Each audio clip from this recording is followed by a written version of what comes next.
لیکن نبی کریم کے چچا عباس یہ سورہ سن کر رونے لگے تھے، تو پیغمبر اسلام نے فرمایا تھا کہ کیا ہوا، آپ اس قدر کیوں گریہ کر رہے ہیں، آپ کے رونے کی وجہ کیا ہے؟ تو عباس نے عرض کی تھی کہ یا نبی اللہ، میرا یہ گمان ہے، مجھے ایسا لگتا ہے کہ یہ سورہ پڑھ کر آپ نے اپنے وفات کی، اپنے رحلت کی، اپنے دنیا سے جانے کی ہمیں خبر دی ہے۔ تو یہاں پر نبی کریم نے کہا ہاں یہ سچ ہے، اصل میں یہ سورہ میرے رحلت کی خبر دیتا ہے۔ اب یہاں پہ یہ سمجھ میں نہیں آتا، دیکھیے یہ تھوڑا سا فلسفہ ہے، سمجھ میں بات یہ نہیں آتی ہے کہ اس سورے میں تو کوئی ایسی کوئی بات نہیں ہے نا کہ جس سے یہ پتہ چلے کہ نبی جانے والے ہیں، نبی اب نبوت ختم ہونے والی ہے اور رسالت ختم ہونے والی ہے، نبی کی وفات ہونے والی ہے۔ تو کون سا ایسا سینٹنس ہے اس سورے میں جس سے یہ پتہ چلتا ہے کہ اس میں نبی کی رحلت کی خبر ہے، نبی کے وفات کی خبر ہے، نبی کے جانے کی خبر ہے؟ تو تمام جو مفسرین ہیں ان لوگوں نے یہ بتایا کیونکہ اس سورے میں نبی کی کامیابی، مکے کی کامیابی اور مسلمانوں کے یا کفاروں کے، منافقین کے مسلمان ہونے کی بات کی گئی ہے، اور یہی نبی کریم کا مقصد تھا، ٹارگٹ تھا۔ نبی کریم اس لیے آئے تھے کہ وہ مکے کو حاصل کرے یعنی فتح حاصل کرے، منافقین کے دلوں پہ فتح حاصل کریں، کافروں کے دلوں پہ قبضہ کریں۔ لہٰذا جب نبی کریم نے ان تمام لوگوں کو جیت لیا، ان کے دلوں کو جیت لیا، کفر کو ختم کر دیا اور لوگ مسلمان ہو گئے، تو ظاہر ہے کہ جب ان کا مقصد ختم ہو رہا ہے تو اس کا مطلب یہ ہے کہ جس مقصد کے تحت وہ آئے تھے، اب جب وہ مقصد پورا ہو گیا تو یعنی اب وہ یہاں سے جانے والے ہیں۔ تو اس قرآن کے اس سورے کے اس ڈیٹیل سے یہ پتہ چلتا ہے کہ نبی کی رحلت کی خبر اس سورے میں دی گئی ہے۔ صحیح۔ اب اس سورے میں پڑھنے کی فضیلت کیا ہے؟ اس پڑھنے کی فضیلت کے لیے اگر ہم دیکھنا چاہیں تو پہلی ہی حدیث ہے رسول اللہ صلی اللہ علیہ وآلہ وسلم کی کہ وہ فرماتے ہیں کہ جو کوئی بھی اس سورے کی تلاوت کرے گا وہ بالکل اس انسان کے جیسا ہے جو فتح مکہ میں نبی کے ساتھ ہمراہ تھا، ان کا ساتھ دے رہا تھا اور ان کے ساتھ کافروں کے مقابلے میں کھڑا تھا۔ دوسری حدیث چھٹے امام سے ہے جس میں مولا فرماتے ہیں کہ اگر کوئی انسان اس سورے کو نافلہ نماز یا واجب نماز میں پڑھتا ہے تو اس کو تمام دشمنوں پہ کامیابی حاصل ہوتی ہے، اور قیامت میں جب وہ وارد ہوگا، جب وہ آئے گا تو اس کے ہاتھ میں ایک عہد نامہ ہوگا۔ عہد نامے کو آپ ایک لیٹر سمجھ لیں، ایک لیٹر جیسا اس کے ہاتھ میں ہوگا، جو یا ایک کارڈ آپ سمجھ لیں، کارڈ جیسا اس کے ہاتھ میں ہوگا جو بات کرے گا۔ وہ کارڈ ہے نا، وہ ہمارے ہاتھ میں جو ہوگا، اگر یہ سورہ پڑھنے والا جو بھی ہوگا ہمارے ہاتھ ان دا سینس کہ جو بھی پڑھے گا، کہ اس کے ہاتھ میں وہ کارڈ ہوگا، اور وہ کارڈ ہے نا بات کرے گا،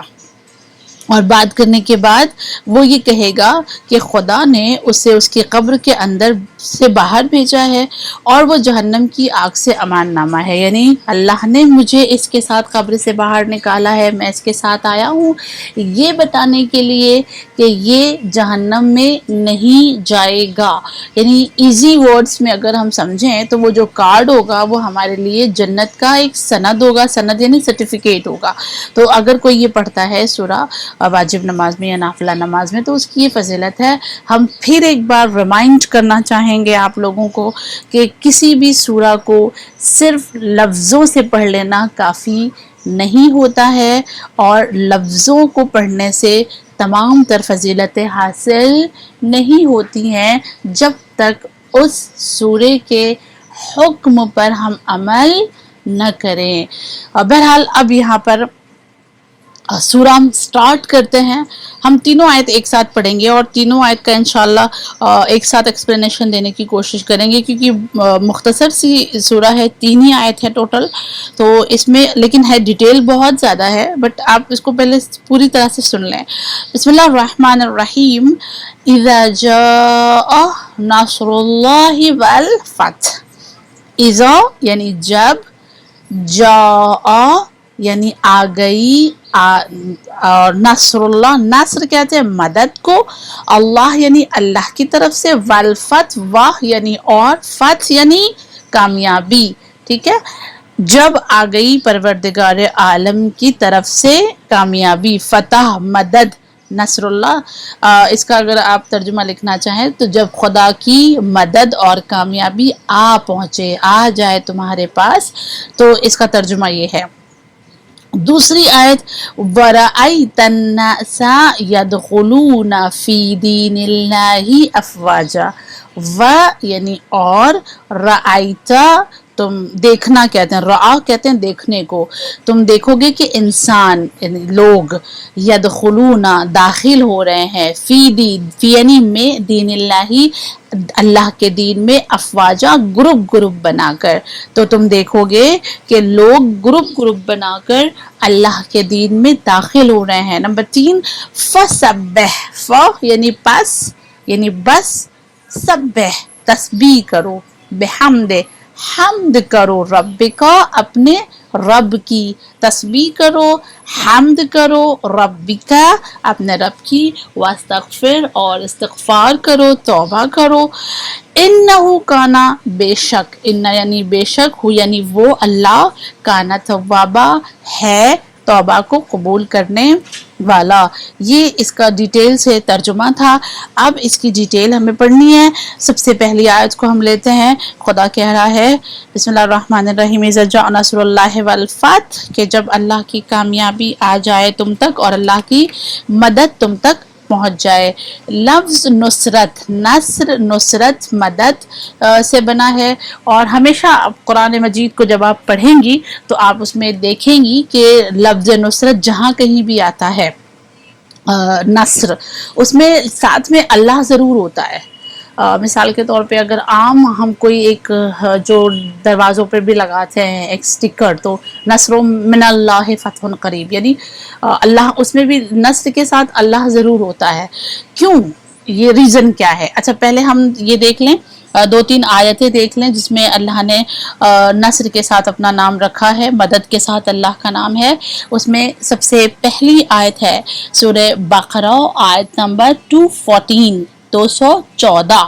جس میں اللہ کہہ رہا ہے الا ان نصر اللہ قریب، جان لو کہ خدا کی مدد قریب ہے، یعنی اس میں بھی نصر کے ساتھ اللہ کا نام ہے۔ دوسری آیت سورہ آل عمران کی آیت نمبر 126 ہے، اور سورہ انفال کی آیت نمبر 10 ہے، جس میں بھی خداوند کریم نے نصر کے ساتھ اپنا نام رکھا، وَمَنْصُرْ إِلَّا مِنْ عِنْدِ اللَّهِ،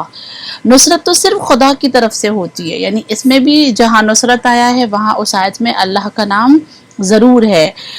کیا معنی ہے اس کا کہ ہر جگہ پہ جہاں پہ بھی نصرت ہے وہاں پہ اللہ کا نام ضرور ہے؟ اس کا سیدھا معنی یہ نکلتا ہے کہ تمام تر تمہارے پاس طاقت ہے، توانائی ہے، قدرت ہے، تمہارے ساتھ لشکر ہے، تمہارے پاس دولت ہے، سب کچھ ہے، لیکن اس کے باوجود جب تک اللہ کی مدد تم تک نہیں آتی ہے تب تک تم کسی چیز میں فتح اور کامیابی حاصل نہیں کر سکتے۔ لہٰذا اس سے یہ ثابت ہوتا ہے کہ کسی بھی چیز میں کامیابی جو ہمیں ملتی ہے یہ کامیابی خدا کی طرف سے ہوتی ہے۔ پروردگار عالم یہاں پہ واضح کر رہا ہے کہ تمہاری ہر طرح کی کامیابی میں میری مدد ہوتی ہے، اگر میری مدد نہ ہو تو تمہیں کامیابی نہیں مل سکتی ہے۔ لہٰذا جب تمہیں کسی طرح کی کوئی کامیابی مل جائے تو تم اپنے اس کامیابی پہ اترانا نہیں، تم اپنی کامیابی پہ مغرور نہ ہو جانا، تم اپنے اس کامیابی پہ تکبر نہ کرنے لگنا، اترانے نہیں لگنا کہ ہاں میں نے اتنی بڑی اچیومنٹ مجھے مل گئی۔ یہ اچیومنٹ خدا کی طرف سے مدد کی وجہ سے ملی ہے، اگر اللہ نے تمہاری مدد نہیں کی ہوتی تو پھر یہ تمہیں کامیابی ملنے والی نہیں تھی۔ اور جب بھی اللہ کی طرف، آپ نے دیکھا بھی ہوگا کہ جب بھی ہمیں کوئی بھی پریشانی ملتی ہے اور ہم جب کوئی سارے راستے، ہم کو ایسا لگتا ہے کہ سارے راستے بند ہو گئے ہیں، تو پھر ایک ہی ذات نظر آتی ہے نا، سوائے خدا کے اور کوئی نظر نہیں آتا، اور جب ہم خلوص دل سے اسے پکارتے ہیں، بالکل تڑپ کر اسے آواز دیتے ہیں، تو پھر ہماری وہ مشکل ایک لمحے میں یا یوں کہہ دیا جائے پلک جھپکتے ہی ساتھ وہ مشکل غائب ہو جاتی ہے. یعنی یہ ایک طرح سے ہمارے لیے اشارہ ہوتا ہے کہ بے شک جب ہم اسے پکارتے ہیں تو وہ ہماری مدد کرتا ہے، وہ ہماری سنتا ہے، وہ ہمیں عطا کرتا ہے جو ہم نے اس سے مانگا ہے. اور پروردگار عالم کبھی بھی اپنے چاہنے والوں کو، اپنے بندوں کو تنہا نہیں چھوڑتا، بالکل اس ماں کی طرح کہ جو ماں اپنے کسی بھی بچے کو چاہے وہ جتنا بھی خراب ہو کبھی اکیلا نہیں چھوڑتی ہے. انشاءاللہ آگے کنٹینیو اگلی آڈیو میں.